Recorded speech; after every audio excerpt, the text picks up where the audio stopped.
Nagpaalala ang gobyerno para makaiwas sa disgrasya sa kalsada, tulad ng naitala sa ilang lugar. Ang ilan dahil umano sa nakatulog na driver.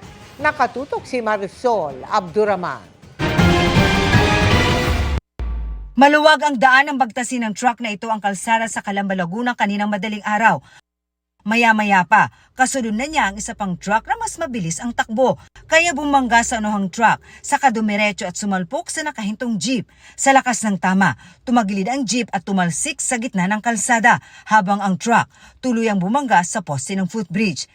Sa isa pang video, kitang-kita ang wasak na unang bahagi nito. 3 ang naipit at sinagip ng mga otoridad, pero isa sa kanila ang binawian ng buhay at hindi na umabot sa ospital. Patuloy ang investigasyon sa disgrasya. Isa sa mga inaalam ay ang posibilidad na nakatulog ang driver o nawala ng preno ang sasakyan. Sa Misamis Oriental, posibleng nakatulog din umano ang driver ng delivery van kaya sumalpok sa kasalubong na truck sa Gingoog City. Dead on the spot ang driver. Sa Canlaon City, Negros Oriental, tumagilid ang isang truck itong weekend at nasawi ang driver nito.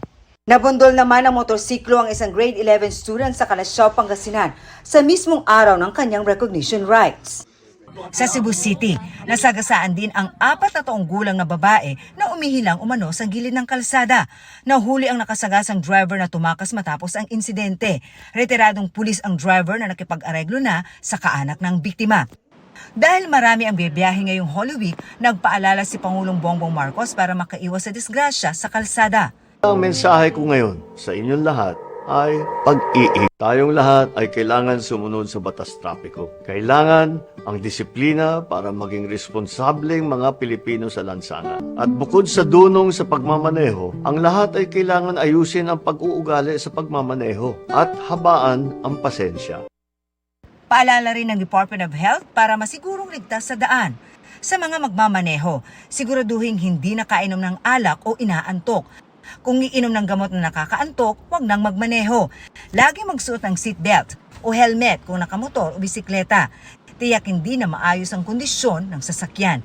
Huwag gumamit ng cellphone habang nagdadrive o tumatawid sa kalsada. Sumunod sa mga batas trapiko at magbigayan sa daan para iwas gulo.